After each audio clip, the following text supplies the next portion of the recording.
नमस्कार दोस्तों, railway NTPC inter level भर्ती के लिए ऑनलाइन आवेदन की जो प्रक्रिया है शुरू हो चुकी है। इस वीडियो में मैं आपको स्टेप बाय स्टेप प्रोसेस बताने जा रहा हूं कि रेलवे एनटीपीसी इंटर लेवल भर्ती का फॉर्म आपको कैसे भरना है। पहले मैं आपको कुछ बेसिक जानकारी बता देता हूं, फिर इसी वीडियो में फॉर्म भरने का स्टेप बाय स्टेप प्रोसेस मैं आपको दिखाऊंगा। अभी जो देख पा रहे होंगे ये रेलवे रिक्रूटमेंट बोर्ड के द्वारा जारी किया गया ऑफिशियल नोटिफिकेशन है, जिसमें इन्होंने इम्पोर्टेंट डेट बताया है कि इसका आवेदन 28 तारीख से आरंभ हुए हैं और लास्ट डेट जो रखा गया है 27 नवंबर 2025 तक रखे गए हैं। बाकी पेमेंट आप 29 तारीख तक कर सकते हैं। किसी को कुछ गलती होती है तो एडिट का भी लिंक रहेगा। ये एडिट आपके 30 नवंबर से लेकर 9 दिसंबर तक आपके रहने वाले हैं। तो ये सारी चीजें इन्होंने बताया है। बाकी आप देख पाएंगे कि इंटर लेवल में जो आपकी भर्ती है इसमें कौन कौन से पोस्ट है, जैसे कमर्शियल कम टिकट क्लर्क का पोस्ट है, अकाउंट क्लर्क कम टाइपिस्ट की पोस्ट है, जूनियर क्लर्क कम टाइपिस्ट का पोस्ट है और ट्रेन क्लर्क का पोस्ट है, जिसमें आपकी सैलरी देखेंगे ना, आपको बताया भी गया है कि क्या आपकी सैलरी होगी। तो एक बार आप देख लीजिएगा कि भाई किस पोस्ट के लिए आपको अप्लाई करना है, इसके लिए कितने पोस्ट रखे गए हैं वो देख पाएंगे। जैसे इंटर लेवल के लिए आपके 3058 पदों पर ये भर्ती निकाली गई है। 12वीं पास है तो फॉर्म को भर पाएंगे। जो टाइपिस्ट वाला पोस्ट है ना, ये 2 पोस्ट, तो इसमें आपसे टाइपिंग भी मांगी जाती है। तो टाइपिंग होगा तो आप ये सभी पोस्ट के लिए एलिजिबल है। टाइपिंग नहीं होगा तो जिसमें टाइपिंग नहीं मांगा गया है उस पोस्ट के लिए आप एलिजिबल होंगे। बाकी इससे संबंधित सभी जानकारी आप रेलवे रिक्रूटमेंट बोर्ड के आधिकारिक वेबसाइट पर आएंगे तो लेटेस्ट अपडेट में ही आपको यहाँ पर देखेंगे ना, आपको इंटर लेवल का फॉर्म भरने का लिंक है। अभी मैं बता दूं, ग्रेजुएशन लेवल वाला भी इनका भर्ती निकाला गया है, जिसका भी आवेदन ऑलरेडी स्टार्ट है। तो अगर आप ग्रेजुएशन पास है तो दोनों पोस्ट के लिए अलग अलग फॉर्म को भर सकते हैं, दोनों पोस्ट के लिए एलिजिबल है। तो वही अगर आप इंटर पास है तो सिर्फ इंटर वाले के लिए आप अप्लाई करेंगे। तो इस वीडियो में प्रॉपर इंटर वाले के लिए बात कर रहा हूँ। ग्रेजुएशन वाला देखना है तो मैं वीडियो दे दूंगा डिस्क्रिप्शन बॉक्स में लिंक, उसको देख सकते हैं। अब देखिए यहाँ पर जो ऑनलाइन अप्लाई का लिंक बना हुआ है ना, आप इस पर क्लिक करेंगे। अगर इससे पूर्व में रेलवे का कोई भी फॉर्म अगर आपने नहीं भरा है तो आपको अपना अकाउंट बनाना होगा, जिसके लिए एक ऑप्शन मिलता है क्रिएट एन अकाउंट का, जिस पर आपको क्लिक करना है। वही कोई लोग पहले से ही रेलवे का कोई फॉर्म भरा है तो आप लॉग इन कर सकते हैं। लॉग इन विथ आधार का भी ऑप्शन है, log in with RRB account का भी ऑप्शन है। आप चाहे तो यहाँ से लॉग इन विथ आधार पर क्लिक कर अपना मोबाइल नंबर डालेंगे, जनरेट OTP पे क्लिक कर OTP आएगा, उसको डालकर चेकबॉक्स पे टिक कर लॉग इन करेंगे। वही अगर आप चाहते हैं इनके क्रेडेंशियल यानी जो आपने मोबाइल नंबर या ईमेल आईडी फॉर्म भरने में दिया है उसके माध्यम से करना, तो वो डिटेल डालेंगे, पासवर्ड डालेंगे, चेक बॉक्स पे टिक कर लॉग इन करेंगे। तो ये प्रक्रिया है जो पहले से रजिस्ट्रेशन किया है, रेलवे का कोई फॉर्म भरा है उनके लिए। बाकी कोई नए लोग हैं जो पहली बार इस भर्ती का फॉर्म भरेंगे ही, तो उनको क्रिएट एन अकाउंट वाले विकल्प पर क्लिक कर ओके वाले विकल्प पर क्लिक करना है। नेशनलिटी में आपको इंडियन चुनना है। कैंडिडेट का जो भी नाम होगा ना, यहाँ पर आपको उनका पूरा नाम लिखना है, उसी नाम को दोबारा आपको डालना है।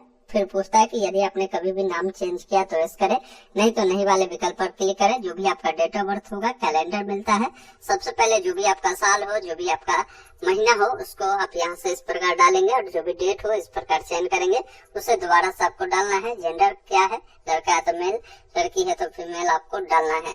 जो भी आपका फादर का नाम है डालेंगे, उसे दोबारा से डालेंगे, माता जी का नाम लिखना है। फिर जो भी आपका ईमेल आईडी है वो लिखना है और एक ऑप्शन मिलता है जनरेट ईमेल OTP, जिस पर क्लिक करेंगे तो OTP आएगा, उसको डालकर वेरीफाई करेंगे। मोबाइल नंबर डालेंगे, इस पर भी OTP अनवा कर इसको भी आपको वेरीफाई करना है। फिर नीचे आना है, आपको पासवर्ड क्रिएट करना है, जिसमें ABCD का कोई भी बड़ा अक्षर, कोई भी छोटा अक्षर, कोई भी सिंबल, कोई भी जो है अंक आपको उपयोग करना है।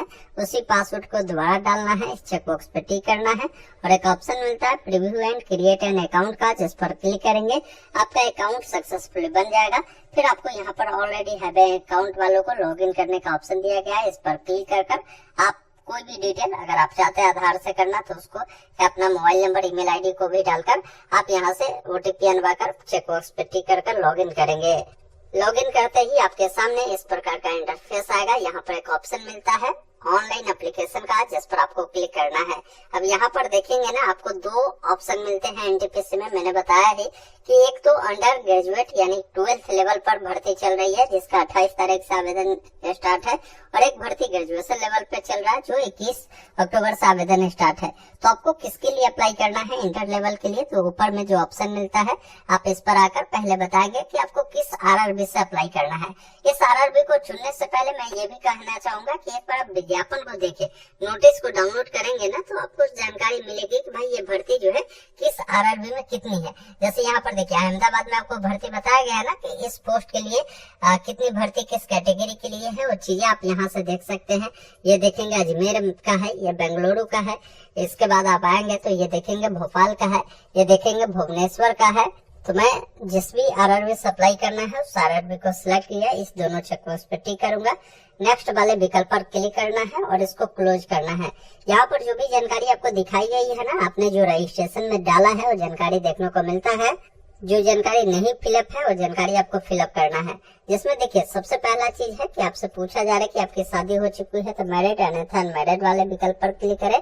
किस धर्म से बिलोंग करते हैं वो आपको बताना है। आपकी मातृ लैंग्वेज कौन सा है वो आपको बताना है। साथ में आप जो एग्जाम देना चाहते हैं किस लैंग्वेज में देना चाहते हैं वो बताएंगे। आपके बॉडी में कोई ऐसा परमानेंट निशान है जो कटा का हो, जला का हो, तो उसके बारे में आप बताएंगे। आप अगर मान लीजिए एक ही निशान है, क्योंकि यहाँ पर दो पूछ रहा है तो एक में निशान बताइए, दूसरा में आप चाहे तो नो मार्क भी आप लिख सकते हैं अगर एक ही निशान है तो।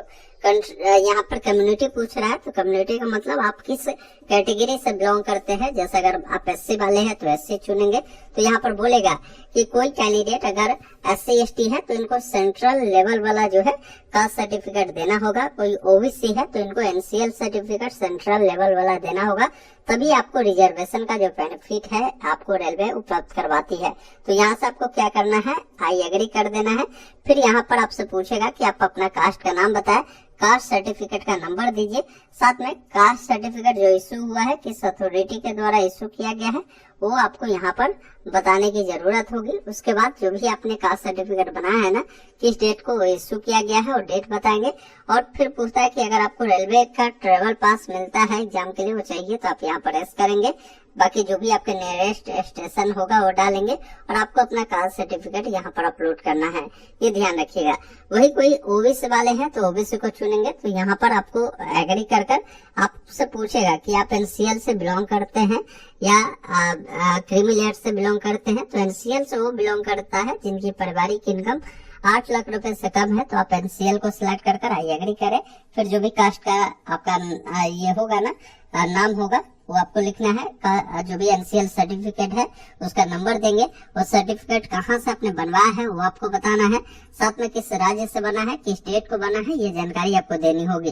बाकी जो भी आपका एड्रेस होगा ना, ये प्रेजेंट एड्रेस आपसे पूछता है तो इस वाले कॉलम में प्रेजेंट एड्रेस देंगे और यहाँ पर परमानेंट एड्रेस आपको देना है जिसमें स्टेट, डिस्ट्रिक्ट, और इस वाले कॉलम में अपना प्रॉपर एड्रेस लिख देंगे। नियरेस्ट जो भी स्टेशन है वो देंगे, पिन कोड देंगे।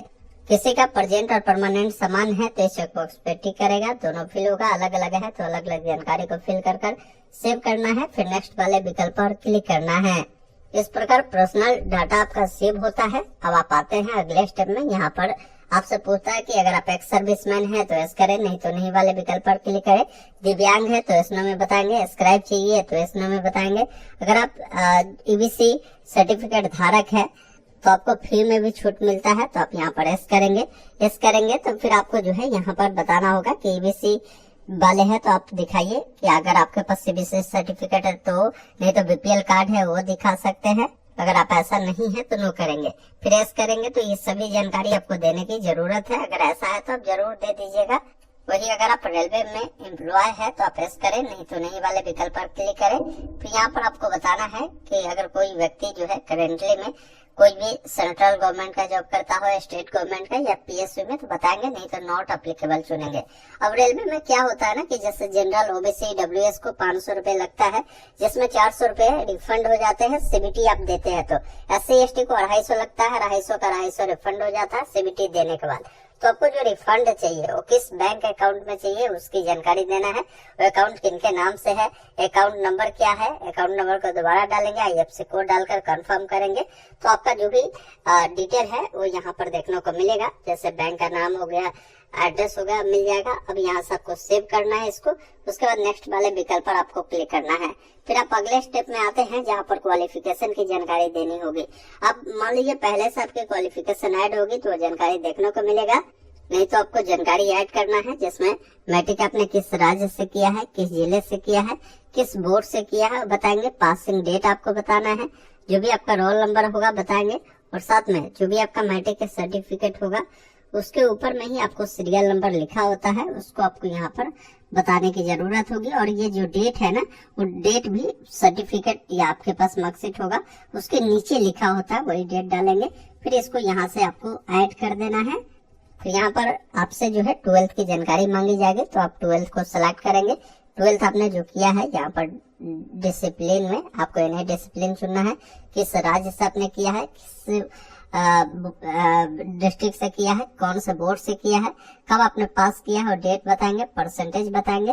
फिर आपसे पूछता है कि आपके पास जो है टाइपिंग का नॉलेज है, तो आप यहाँ पर बताएं, एस कर दीजिए, तो आप टाइपिंग वाले पोस्ट के लिए भी एलिजिबल हो जाएंगे। अगर नो करेंगे तो आप टाइपिंग वाले पोस्ट के लिए एलिजिबल नहीं होंगे, ये ध्यान रखिएगा। उसके बाद इसको ऐड करना है। इस प्रकार ये भी जानकारी आपका ऐड हो गया। अगर आप क्वालिफिकेशन में जैसे अगर ग्रेजुएशन किया है तो बैचलर डिग्री भी ऐड करेंगे। वही कोई सिर्फ 12वीं पास है तो आप 10th 12th की जानकारी आप ऐड कर यहाँ से क्या करना है, नेक्स्ट वाले विकल्प पर आपको क्लिक करना है।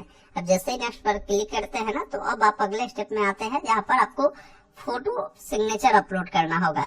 देखिए फोटो का कुछ इनका गाइडलाइन है, उसको आपको रीड करना है, जिसमें सबसे पहला चीज आपको बताया गया है कि जब कभी भी आप फोटो को अगर क्लिक करते हैं ना, तो बैकग्राउंड कोशिश करें व्हाइट है तो सही है, व्हाइट रखिएगा। तो क्लोथ जो है आपको डार्क कलर का कोशिश करना है पहनने का। वही अगर आप लाइट कलर का बैकग्राउंड रखते हैं तो ये क्लोथ जो है ना मैच खाता हुआ कलर नहीं रखिएगा, ताकि आपकी जो फोटो है अच्छे से कैप्चर हो सके। ये चीज आपको बताया है। और दूसरी चीज है कि जब भी फोटो क्लिक करते हैं तो आपकी फेस पर लाइटिंग अच्छी होनी चाहिए, ये भी आपको ध्यान रखना है। और कोई भी टोपी, चश्मा, इस सब का उपयोग बिल्कुल भी आपको नहीं करने की आवश्यकता है। कुछ यहाँ पर सिंपल इन्होंने दिया है, जब इस पर क्लिक करेंगे तो ये सारा फोटो जो है ये रिजेक्टेबल है, ऐसा करेंगे तो रिजेक्ट हो जाएगा फॉर्म। इस प्रकार का फोटो अगर देंगे ना तो ये एक्सेप्टेबल है। अब फोटो कैप्चर करने का दो माध्यम है। अगर आप लाइव फोटो कैप्चर करना चाहते हैं ना, तो कैप्चर लाइव इमेज पर क्लिक करेंगे और यहाँ पर गाइडलाइन बोला गया है कि 5 मिनट में आपको 3 मौका दिया जाएगा फोटो को कैप्चर करने के लिए। आप इस वाले विकल्प पर क्लिक करेंगे तो ये देखिए कैमरा ओपन हुआ ना, अब इस बीच में फेस को रखना है और थोड़ा सा वेट करेंगे, आपका फोटो जो है यहाँ से आ जाएगा। बता रहा है कि आपको जो है फोटो गाइडलाइन के अकॉर्डिंग आपको अपलोड करना है, क्योंकि देखिए मेरे पीछे का जो बैकग्राउंड है ना वो सही नहीं है, एक कलर का बैकग्राउंड होना चाहिए तभी फोटो लेगा, ये ध्यान रखिएगा। यहाँ पर भी बता रहा है कि प्लेन बैकग्राउंड में जाकर आपको जो है फोटो लेना है, या नहीं तो मोबाइल की मदद से भी कर सकते हैं। कैप्चर लाइव इमेज पर क्लिक कर इस QR कोड को मोबाइल से स्कैन कर आप लॉगिन कर मोबाइल से भी इससे करेंगे। यहाँ पर देखिए आपको सिग्नेचर को लेकर इन्होंने बताया है कि यहाँ पर आपको सिग्नेचर अपलोड करना है। इसका भी ये है गाइडलाइन कि व्हाइट पेपर पर ब्लैक इंक पेन से आपको सिग्नेचर जो है करनी है। साथ में इसका जो साइज रखेंगे 30 से लेकर 50 कभी के अंदर में आपको रखना है। और डायमेंशन अगर बनाते हैं तो mm में 50 × 20 mm और पिक्सल में बनाते हैं तो 140 × 60 पिक्सल आपको बनाना है। अब आइए आपको बताते हैं, जैसे काफी सारे लोगों को सिग्नेचर में प्रॉब्लम होता है, तो इसके लिए आप गूगल में ही लिखेंगे इमेज जैसे रिसाइज, जैसे ही इतना लिखेंगे ये वेबसाइट आएगा, आपको ओपन करना है, जो भी सिग्नेचर है ना उसको यहाँ पर अपलोड करना है। उसके बाद यहाँ पर यूनिट में या तो आप mm रख सकते हैं या पिक्सल रख सकते हैं। जैसे अगर पिक्सल रखा है आपने तो इसका गाइडलाइन में देखिए कि क्या बता रहा है। जैसे इसका विड्थ कितना 140 और हाइट 60, तो यहाँ पर आपको क्या करना है, विड्थ इसका 140 आपको रखना है और हाइट 60 आपको रखना है। और यहाँ से यूनिट में पिक्सल ही रहने देना है। यहाँ से डाउनलोड पे क्लिक करना है और डाउनलोड पिक्चर पर क्लिक करेंगे तो देखेंगे ये तो बंद हो गया है, लेकिन केबी बहुत कम हो गया है। अब इसको बढ़ाना होगा तो आपको गूगल में ही लिखना है इमेज इंक्रीज साइज। जैसे इतना लिखेंगे ये फर्स्ट वेबसाइट आएगा, इसको ओपन करेंगे। अब यहाँ पर जो सिग्नेचर आपने साइज बनाया है ना, उसको यहाँ से जाकर आप अपलोड करिए। अब इसको कितना केबी में आपको रखना है वो बताना है और इंक्रीज साइज पर क्लिक करना है और यहाँ से इसको डाउनलोड वाले विकल्प पर क्लिक कर लेना है। अब उस सिग्नेचर को आप यहाँ पर आकर अपलोड करेंगे और यहाँ पर देखने को मिलेगा। उसके बाद इस चेक बॉक्स पर टिक कर दीजिए।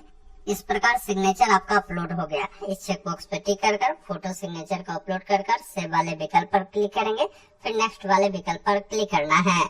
फिर आप अगले स्टेप में आ जाते हैं जहां पर आपको जो है ये पोस्ट का सिलेक्शन करना होगा कि आप किस पोस्ट के लिए अप्लाई करना चाहते हैं। आपने जो क्वालिफिकेशन दिया होगा ना उसके अकॉर्डिंग ही यहाँ पर आपको पोस्ट खुलता है।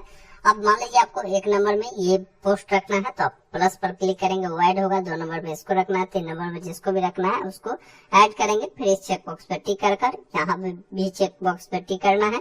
फॉर्म कहाँ से भर रहा है पहले इसका नाम लिखेंगे, उसके बाद प्रीव्यू एप्लीकेशन पर क्लिक करना है या पहले आप सेव कर लेंगे, फिर प्रीव्यू वाले विकल्प पर क्लिक करेंगे तो आपके सामने आपकी जानकारी आएगी। एक बार जानकारी को देखिए, कहीं भी कुछ गलती है तो उसको सुधार करें। जानकारी सही है तो चेक बॉक्स पर टिक कर सबमिट वाले विकल्प पर क्लिक करना है। उसके बाद जो भी पेमेंट लगता है वो पेमेंट आपको ऑप्शन मिलता है करने का। आप कोई भी माध्यम से यहाँ से पेमेंट करेंगे, फिर इसका प्रिंट निकाल कर रख लेंगे। इस प्रकार मैंने इस वीडियो में आपको बताया है कि कैसे आप सभी को, अगर आप चाहते हैं रेलवे एनटीपीसी इंटर लेवल भर्ती का फॉर्म भरना, तो कैसे अप्लाई करना है। बाकी की जानकारी के